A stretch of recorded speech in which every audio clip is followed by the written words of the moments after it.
अस्सलाम वालेकुम। Last 2 videos में हमने सर्कुलर मोशन के एमसीक्यूज़ किए हैं। इस लेक्चर में भी हम सर्कुलर मोशन के एमसीक्यूज़ करेंगे रिमेनिंग पंजाब बोर्ड्स के, जो पंजाब बोर्ड सामने लिखे गए हैं। फैसलाबाद, सरगोदा, रावलपिंडी और आज़ाद कश्मीर बोर्ड, इसके एमसीक्यूज़ करेंगे सर्कुलर मोशन के। तो 37 एमसीक्यूज़ हम कर चुके हैं। 38वां एमसीक्यूज़ है कि minimum velocity necessary to put a satellite into orbit. वो कम से कम वेलोसिटी जो चाहिए है किसी भी सैटेलाइट को ऑर्बिट में फेंकने के लिए, वो कितनी है, वो क्रिटिकल होती है वेलोसिटी। उसका फार्मूला है √GR। जी की वैल्यू 9.8 मीटर पर second square. R is a radius of the earth, वो है 6400 किलोमीटर। किलो की जगह उसकी वैल्यू 10⁻³ लिखें तो आंसर आ जाएगा 7.9 किलोमीटर पर सेकंड। तो ये वैल्यू भी याद कर लें और ये समझ भी लें कि क्रिटिकल वेलोसिटी में किसी ने वैल्यूज पुट करके आंसर आया। मोमेंट ऑफ इनर्शिया का फार्मूला है mr²। इसी तरह मोमेंट ऑफ इनर्शिया का ऐसा यूनिट अगर पूछें तो मास का यूनिट किलोग्राम होता है, रेडियस का यूनिट, ये लेंथ है, इसका यूनिट मीटर है, तो मीटर स्क्वायर हो जाएगा। तो मोमेंट ऑफ इनर्शिया का ऐसा यूनिट हो जाएगा kilogram metre square. Rotational kinetic energy का फार्मूला हमने पहले देखा 1/2 मोमेंट ऑफ इनर्शिया और एंगुलर स्पीड का स्क्वायर। एंगुलर मोमेंटम का formula L = RP sin theta. ये एंगुलर मोमेंटम का जो है मैग्नीट्यूड है। मज़ीद इसे देखते हैं। साइन थीटा P की जगह जो कि लीनियर मोमेंटम है M ही पुट करें तो अब V बराबर होता है, V लीनियर स्पीड है और ये बराबर होता है R omega, where omega is angular speed. तो हो जाएगा mr² ओमेगा। mr² बराबर होता है मोमेंट ऑफ इनर्शिया के। तो एंगुलर मोमेंटम का एक और फार्मूला है moment of inertia multiply by angular speed. एक ये भी फार्मूला है, एक ये भी फार्मूला है। तो इसके बाद फैक्ट बेस एमसीक्यूज़ है कि सबसे बड़ा सैटेलाइट का सिस्टम जो है वो कितने कंट्रीज़ ने मैनेज किया है, 126 कंट्रीज़ ने किया है। उसके बाद है कि close orbiting satellite orbit the earth at a height of, के क्लोज ऑर्बिटिंग सैटेलाइट्स है ज़मीन से कितनी बुलंदी पर वो ऑर्बिट करते हैं, मूव करते हैं, वो है 400 किलोमीटर की बुलंदी पर। ये 44वां एमसीक्यू फोर्स और टॉर्क एनालोगस हैं। किसके एनालोगस हैं? हमने देखा फोर्स जो है if change of linear momentum with respect to time is equal to force. अगर वक्त के लिहाज से लीनियर मोमेंटम चेंज होगा तो वो फोर्स के बराबर होता है। Change of angular momentum with respect to time is equal to external torque. तो अब देखें, इधर लीनियर मोमेंटम टाइम के साथ चेंज हुआ तो फोर्स के बराबर है, और एंगुलर मोमेंटम टाइम के लिहाज से चेंज हुआ तो वो टॉर्क के बराबर है। लिहाजा फोर्स और जो टॉर्क हैं एक दूसरे के एनालॉगस हैं। ये एंगुलर वर्जन है। टॉर्क जो है वो फोर्स का एंगुलर वर्जन है। ये भी एमसीक्यू है, torque is the angular version of force. अच्छा, टॉर्क बराबर है I अल्फ़ा के, where alpha is angular acceleration. Force बराबर थी ma के। तो मास की जगह मोमेंट ऑफ इनर्शिया आ गया, तो moment of inertia angular version है मास का, और लीनियर एक्सेलरेशन की जगह एंगुलर एक्सेलरेशन आ गई, तो ओवरऑल टार्क एंगुलर वर्जन हो गया फोर्स का। तो 2 एमसीक्यूज हो गए कि टार्क एंगुलर वर्जन है फोर्स का। एक और एमसीक्यूज होगा कि टार्क और फोर्स एक दूसरे के एनालॉगस हैं, क्योंकि हमने इनमें कुछ सिमिलरिटीज़ देखी हैं कि लीनियर मोमेंटम टाइम के लिहाज से चेंज होगा तो फोर्स के बराबर है, एंगुलर मोमेंटम टाइम के लिहाज से चेंज होगा तो टार्क के बराबर है। उसके बाद और एस्केप वेलोसिटी और ऑर्बिटल वेलोसिटी के बारे का रिलेशन पूछा गया है। ऑर्बिटल वेलोसिटी का फार्मूला है √G m/r।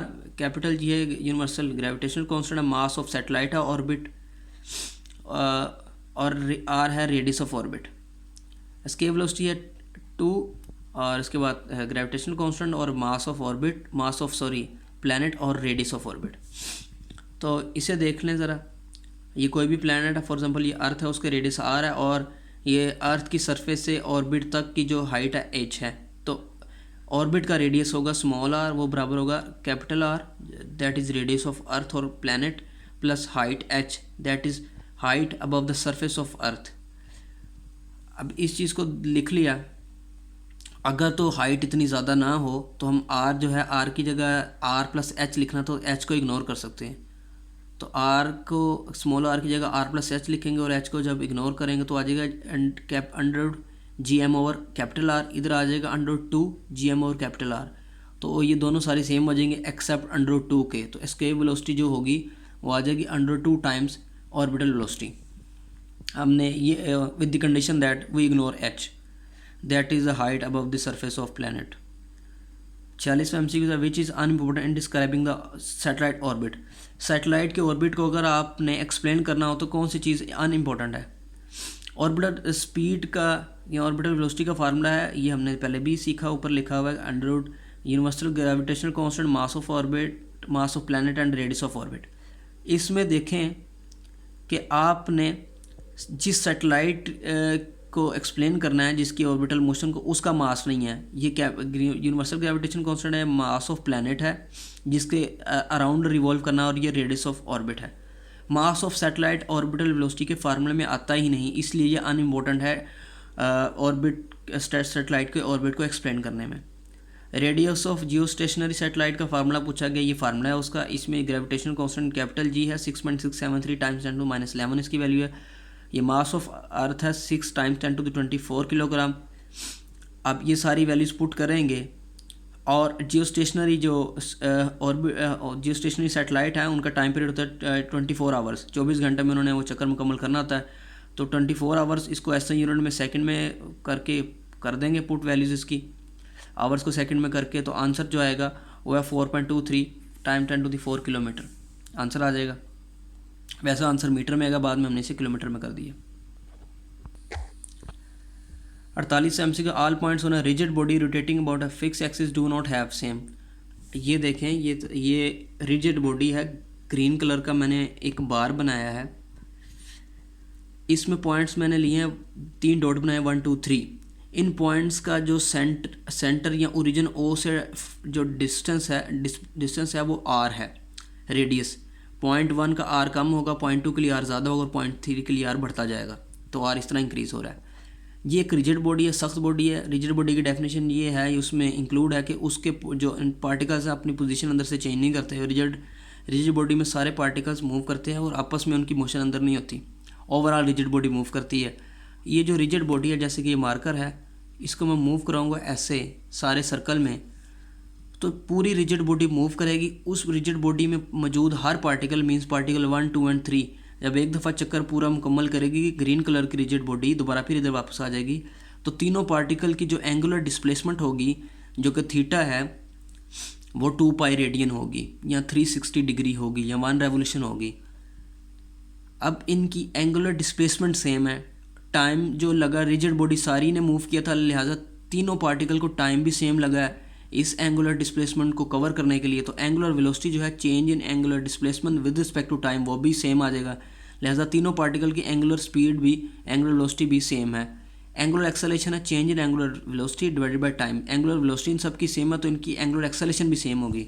तो 3 पार्टिकल हैं रिजिड बॉडी में, उनकी एंगुलर स्पीड, एंगुलर एक्सेलेरेशन और एंगुलर डिस्प्लेसमेंट क्या है, सेम है। फिर सेम क्या नहीं होगा, v is equal to r omega, where v जो है ये लीनियर स्पीड है, r रेडियस है, ये देख लें आप, फासला डिफरेंट है, और ओमेगा है एंगुलर डिस्प्ले स्पीड।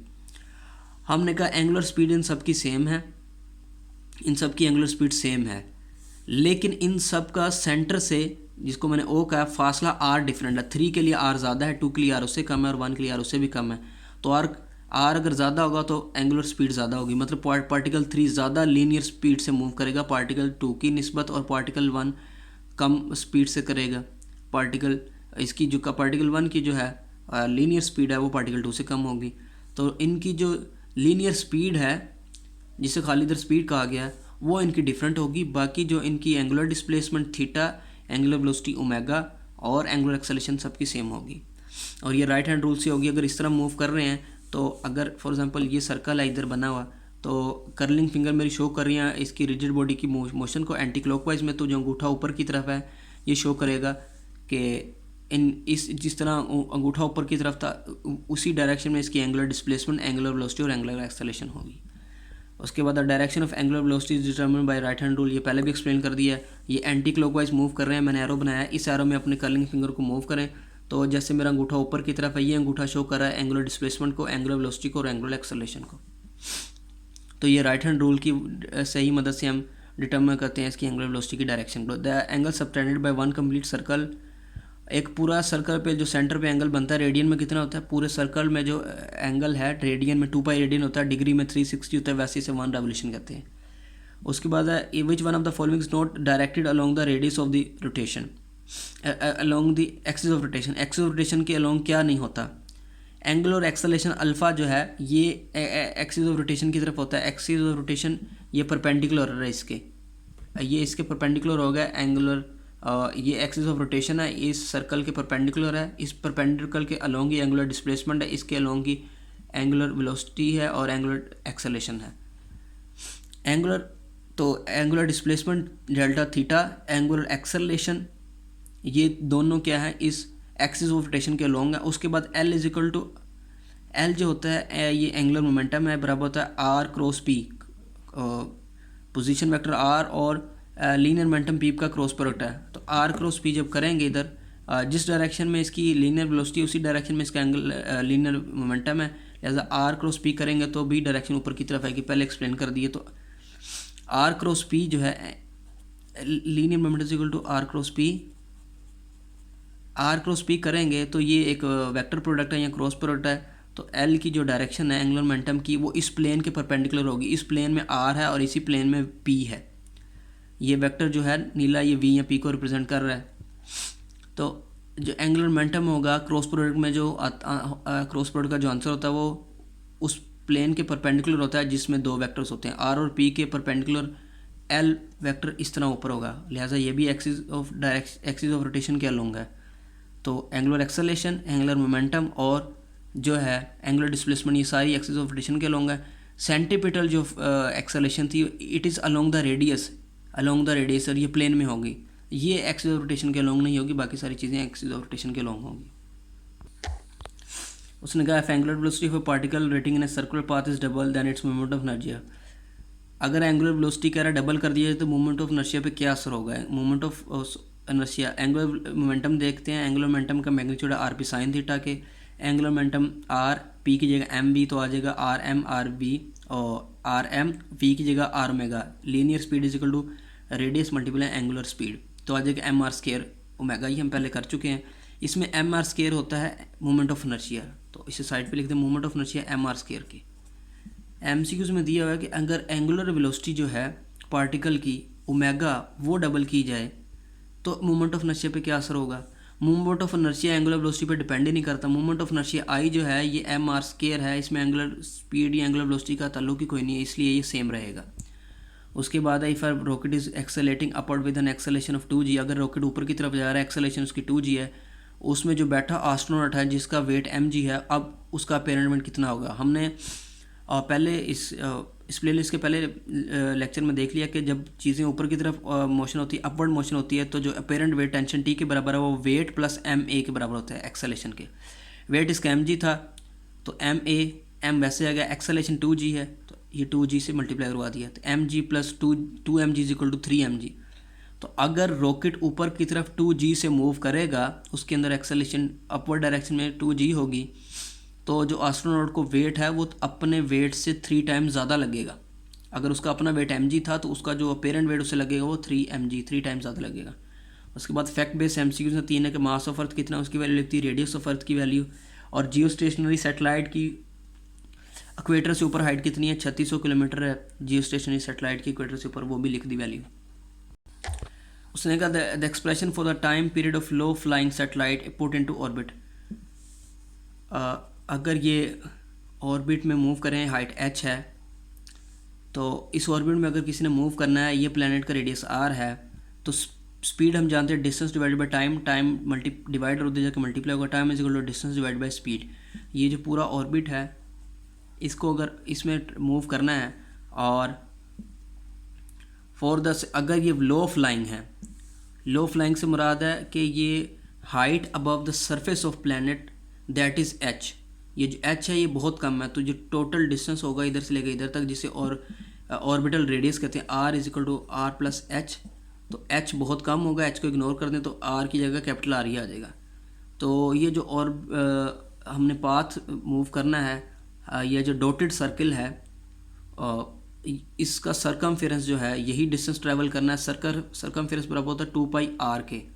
इधर वैसे असूलन 2πr में स्मॉल r आना चाहिए था, लेकिन स्मॉल r बराबर है r प्लस एच के, हाइट बहुत कम है, हाइट को इग्नोर कर दिया तो कैपिटल R आ जाएगा, 2πr divide by v speed है, क्रिटिकल स्पीड है, कम से कम स्पीड जिसको आपने पुट करना है, कम से कम स्पीड जो कि चाहिए सैटेलाइट को उसकी ऑर्बिट में पुट करने के लिए।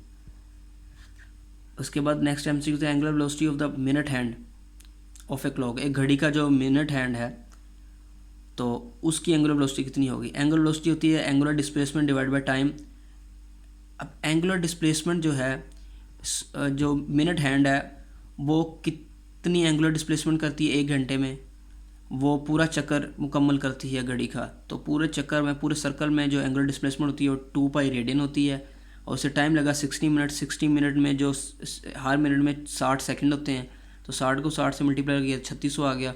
फिर 2 पाई को 3600 से डिवाइड कर दिया तो pi by 180 radian per second उसकी एंगुलर वेलोसिटी आ जाएगी minute hand of a clock की।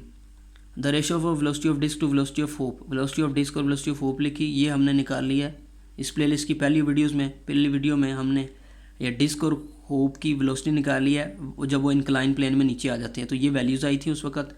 उसके बाद √4/3 को सेपरेट कर दिया, √GH से कैंसिल हो जाएगा तो आंसर आ जाएगा √4/3। अच्छा, अलग-अलग √रूट ले लिया, 4 को √2 आ जाएगा और नीचे √3 वैसे आ जाएगा।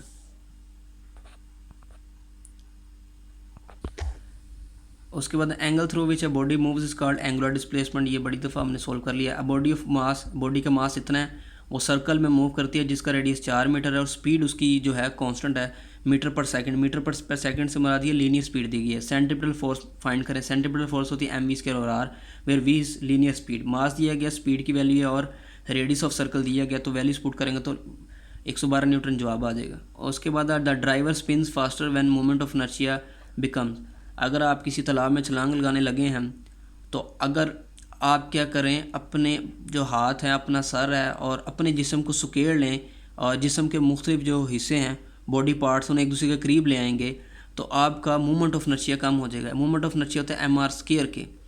तो फॉर एग्जांपल ये रोड को देख लें, इधर से समझ लें मूवमेंट ऑफ इनर्शिया, ये रोड है, अगर ये इस एक्सिस के अलोंग इसका मूवमेंट ऑफ इनर्शिया निकालना तो हर पार्टिकल, फॉर एग्जांपल इस पार्टिकल का इधर से रेडियस, ये पार्टिकल 1 है, इधर इसका इधर से रेडियस r होगा, इधर से डिस्टेंस r होगा, तो इस पार्टिकल का इस एक्सिस के जो इस एक्सिस के हवाले से मूवमेंट ऑफ इनर्शिया होगा वो mr² होगा। इससे दूर पार्टिकल जो 2 है उसका मूवमेंट ऑफ इनर्शिया इससे ज़्यादा होगा क्योंकि वो ज़्यादा फासले पे है। तो ये मूवमेंट ऑफ इनर्शिया का कॉन्सेप्ट है कि पार्टिकल जितना ज़्यादा दूर हों उनका मूवमेंट ऑफ इनर्शिया ज़्यादा होता है। तो मूवमेंट ऑफ इनर्शिया mr² के बराबर है। अगर हम अपनी बॉडी का मूवमेंट ऑफ इनर्शिया निकालेंगे जब हम अपनी सीधी पोजीशन में हैं, और उस वक्त निकालेंगे जब हम अपने बॉडी के डिफरेंट पार्ट्स को एक दूसरे के करीब ले आएंगे, जैसे कि कलाबाजी लगाते हुए करते हैं, तो उस वक्त हमारी बॉडी के डिफरेंट पार्ट्स एक दूसरे के करीब आ जाएंगे तो movement of inertia mr² r कम होने की वजह से ये मूवमेंट ऑफ इनर्शिया कम हो जाएगा। तो law of conservation of angular momentum के बराबर I1 ω1 is equal to I2 ω2 where I is movement of inertia. तो ये पहली सिचुएशन है जिसमें जो है छलांग लगाने वाला तालाब में सीधी पोजीशन में था, उस वक्त तो इसका मूवमेंट ऑफ इनर्शिया I1 ज़्यादा था। दूसरी पोजीशन में उसने अपनी बॉडी पार्ट्स को एक दूसरे के करीब ले आया तो मूवमेंट ऑफ इनर्शिया उसका कम हो गया। इस चीज़ के बराबर लाने के लिए, लेफ्ट हैंड साइड के बराबर लाने के लिए उसकी एंगुलर स्पीड को ज़्यादा होना पड़ेगा। इसलिए कलाबाज जब तालाब में या किसी नहर में छलांग लगाता है तो अपनी बॉडी के डिफरेंट पार्ट्स को एक दूसरे के करीब लेके आता है, तो ज़्यादा कलाबाजियाँ मारता है, मतलब घूमता है ज़्यादा, उसकी एंगुलर स्पीड बढ़ जाती है ω2, और इस तरह वो कलाबाजियाँ लेता है और फिर वो दाखिल होता है नहर या तालाब में। तो हमने देख लिया the driver spin faster when the movement of inertia become smaller, जब मूवमेंट ऑफ इनर्शिया स्मॉलर होगा तो फिर वो फास्ट इसलिए मूव करेगा क्योंकि एंगुलर स्पीड को ज़्यादा होना पड़ेगा लॉ ऑफ कंजर्वेशन मोमेंटम के। उसके बाद ग्रेविटेशन के बारे में अच्छी थ्योरी किसकी, वो आइंस्टाइन की है, इसे हम देख लेंगे स्पेशल थ्योरी ऑफ रिलेटिविटी और जनरल थ्योरी ऑफ रिलेटिविटी में। इसके बाद MCQ था कि मूवमेंट ऑफ इनर्शिया को किस में एक्सप्रेस कर सकते हैं हम, तो मूवमेंट ऑफ इनर्शिया को किलोग्राम में एक्सप्रेस कर सकते हैं, न्यूटन, वाट और जूल में नहीं कर सकते हैं। किलोग्राम रिलेटेड है मास के और मूवमेंट ऑफ इनर्शिया का ताल्लुक भी मास है, जितना ज़्यादा मास उतना ज़्यादा, मूवमेंट ऑफ इनर्शिया मैं कह रहा हूँ इनर्शिया है रेजिस्टेंस है बॉडी की अपनी स्टेट को चेंज करने से। अगर वो रेस्ट में तो रेस्ट में रहना चाहता है, अगर यूनिफॉर्म वेलोसिटी के साथ मूव कर रहा है तो यूनिफॉर्म वेलोसिटी के साथ स्ट्रेट लाइन में मूव करता रहेगा। तो इनर्शिया होता है कि अपनी पोजीशन चेंज करने की रेजिस्ट करता है, तो जितना ज़्यादा मास हो उतना ज़्यादा इनर्शिया होता है। तो पहले मैंने गलती से मूवमेंट ऑफ इनर्शिया कह दिया। जो किलोग्राम यूनिट है मास का और इनर्शिया रिलेटेड है मास है, जितना ज़्यादा मास होगा उतना ज़्यादा इनर्शिया होगा, लिहाजा इनर्शिया को हम किलोग्राम में एक्सप्रेस कर सकते हैं। उसके एक formula for speed of satellite orbiting around the earth, वो फार्मूला बताएं कि जो स्पीड ऑफ सैटेलाइट और ज़मीन के गिर्द को मूव कर रहे हो सैटेलाइट, उसके लिए फार्मूला है √GR ये क्रिटिकल वेलोसिटी निकालने के लिए भी किया जाता है। इसमें रेडियस ऑफ अर्थ की वैल्यू पुट करें और जी की वैल्यू पुट करें तो क्रिटिकल वेलोसिटी भी आ जाती है, वो कम से कम वेलोसिटी जो कि चाहिए किसी भी सैटेलाइट को उसके ऑर्बिट में पुट करने के लिए। उसके बाद सेंट्रीपिटल फोर्स कहाँ इज़ ऑलवेज डायरेक्टेड। अब ये देखें सर्कल है, इस सर्कल में कोई भी बॉडी ग्रीन कलर की मूव कर रही है तो सेंट्रीपिटल फोर्स सेंटर की तरफ होती है अलोंग द रेडियस, तो it is directed toward the centre along the radius. ऊपर ये गलती से हो गई तो मैंने दोबारा लिख दिया था। The frequency of rotation of a spaceship about its own axis to create artificial gravity like that on earth. Artificial gravity spaceship पे बनाने के लिए जो फार्मूला उसने पूछा, ये फार्मूला फैक्ट बेस एमसीक्यू, ये फार्मूला लिख दिया नीचे मैंने। उसके बाद एमसीक्यू है, एक व्हील है, उसका डायमीटर 1 मीटर है और वो 1 मिनट में 60 रेवोल्यूशन करता है, मतलब उसकी जो एंगुलर स्पीड है वो 60 रेवोल्यूशन पर मिनट है। लीनियर स्पीड बताएं उसकी कितनी है मीटर पर सेकंड में। लीनियर स्पीड v से रिप्रेजेंट करते हैं उसको r omega, where omega is angular speed. r की वैल्यू 1 मीटर है। इधर एंगुलर स्पीड दी हुई है रेवोल्यूशन पर मीटर में, हमें इसे ऐसे यूनिट में कन्वर्ट करना पड़ेगा रेडियन पर सेकंड में, ताकि जवाब जो है लीनियर स्पीड का मीटर पर सेकंड में है। मीटर पर सेकंड ऐसे यूनिट है, तो लीनियर स्पीड को ऐसे यूनिट में उसका जवाब हासिल करने के लिए एंगुलर वेलोसिटी का यूनिट भी ऐसे ही होने चाहिए, ऐसे यूनिट। तो पुट करते हैं वैल्यू 60 रेवोल्यूशन पर मिनट। एक रेवोल्यूशन बराबर होती है 2 पाई रेडियन के, तो ये रेवोल्यूशन से कैंसिल हो जाएगी। 1 मिनट बराबर होता है 60 सेकंड के, तो मिनट से कैंसिल हो जाएगा, तो पीछे जो यूनिट रहेगा वो मीटर है, रेडियन पर सेकंड। इन सब को सॉल्व करेंगे तो आंसर ये सामने आ जाएगा, 2 पाई मीटर पर सेकंड आ जाएगी इसकी स्पीड। उसके बाद the value of a time period of A low flying satellite, time period की क्या वैल्यू है। अगर ये रेडियस ऑफ अर्थ है, फॉर एग्जांपल ये रेडियस ऑफ अर्थ है, प्लैनेट है एक अर्थ, और ये height above the surface of earth h है। अब देखें इधर हम पहले भी हमने सोल्व किया, स्पीड बराबर डिस्टेंस ओवर टाइम, टाइम उधर जाके मल्टीप्लाई होगा तो टाइम बराबर आ जाएगा डिस्टेंस ओवर स्पीड। अगर तो लो फ्लाइंग है, इसका मतलब है height above the surface of earth that is represented here bye red colour, वो बहुत कम होगी, तो h को हम इग्नोर कर सकते हैं। असल में तो ये जो ब्लैक वाला है, ये वाला, ये होना चाहिए था 2 पाई, ये पूरा ट्रैवल करना है ब्लैक वाला 2 पाई r प्लस h, क्योंकि ये जो रेडियस है ना और ऑर्बिटल रेडियस है वो r प्लस एच के बराबर है। चूँकि h बहुत कम है तो हम लिखेंगे 2 पाई r, लो फ्लाइंग की वजह से, तो 2 पाई r आ जाएगा। रेडियस ऑफ अर्थ है 6400 किलोमीटर है, और कम से कम स्पीड जो कि चाहिए इसको पुट करने के लिए ऑर्बिट में, वो क्रिटिकल वेलोसिटी है, उसकी वैल्यू है 7.9 किलोमीटर पर सेकंड। किलो की जगह उसकी वैल्यू लिखती 10⁻3, तो कम अप्रोक्सीमेटली 84 मिनट है उसका time period, the value of time period of low flying satellite का। 17वां MCQ, body start from rest, अगर स्टार्ट फ्रॉम रेस्ट करेगा तो उसकी इनिशियल एंगुलर वेलोसिटी 0 होगी, क्योंकि स्टार्ट फ्रॉम रेस्ट है। वी एंगुलर वेलोसिटी उसकी 0 होगी। अटेन्स एंगुलर एक्सेलेरेशन, एंगुलर एक्सेलेरेशन को अल्फा से रिप्रेजेंट करते हैं, वो 5 रेडियन पर सेकंड स्क्वायर है और टाइम उसने 2 सेकंड लिया। Final angular velocity V omega F find करें। तो हमने पढ़ा था लीनियर सेकंड इक्वेशन मोशन पढ़ी थी, V F minus V is equal to A T. V F की जगह ओमेगा एफ, वी ए की जगह ओमेगा ई, एक्सेलेरेशन की जगह अल्फा और टाइम वैसे ही। फाइनल वेलोसिटी फाइंड करनी है, इनिशियल वेलोसिटी माइनस और इधर के प्लस होगी। इनिशियल वेलोसिटी की वैल्यू 0 है क्योंकि बॉडी स्टार्ट्स फ्रॉम रेस्ट का लफ्ज़ है, उसकी इनिशियल एंगुलर वेलोसिटी वी आई 0 है। अल्फा एंगुलर एक्सेलेरेशन दी है 5 रेडियन पर सेकंड स्क्वायर और टाइम लगा 2 सेकंड, तो आ जाएगा फाइनल एंगुलर वेलोसिटी आ जाएगी इसकी और 10 रेडियन पर सेकंड। उसके बाद a body revolves under centripetal force, it's angular acceleration is. अगर बॉडी सेंट्रीपिटल फोर्स के अंडर रिवॉल्व करता है तो एंगुलर एक्सेलेरेशन क्या होगी। अब इसके एमसीक्यू थोड़ा सा ट्रिकी है कि एंगुलर एक्सेलेरेशन नॉन ज़ीरो होगी, वेरिएबल में इंक्रीजिंग भी आ जाता है, डिक्रीजिंग भी आ जाता है, इसलिए कम कम हम ये कह सकते हैं उसकी जो एंगुलर एक्सेलेरेशन होगी वो नॉन ज़ीरो होगी। अ व्हील ऑफ रेडियस, एक व्हील है उसका रेडियस 2 मीटर है और इतना एंगल उसने कवर किया है 57.3, ये पहले भी एमसीक्यूज़ किया है। उस टेंजेंशियल डिस्टेंस कितना है ये एमसीक्यूज़ पहले भी कर चुके हैं पहले लेक्चर में, तो अब दोबारा कर देता हूँ। L is equal to R theta या S is equal to R theta बराबर होता है। R इसका R की वैल्यू 2 मीटर है और एंगल थीटा 57.3 है। अच्छा 57.3 जो है वो डिग्री, वो 1 रेडियन के बराबर होता है, तो बराबर आ जाएगा 2 मीटर। 2 मीटर इसने डिस्टेंस ट्रैवल किया है, टेंजेंशियल डिस्टेंस। तो हमने 3 लेक्चर्स में सर्कुलर मोशन के पंजाब बोर्ड्स के तमाम एमसीक्यूज़ कर लिए हैं। तो अगर आप इससे पहले 2 लेक्चर देखना चाहते हैं इन एमसीक्यूज़ पर, तो इस वीडियो के डिस्क्रिप्शन में प्लेलिस्ट है, प्लेलिस्ट का लिंक है, उसे क्लिक कर लें। तो आज के लिए इतना ही, खुदा हाफिज़।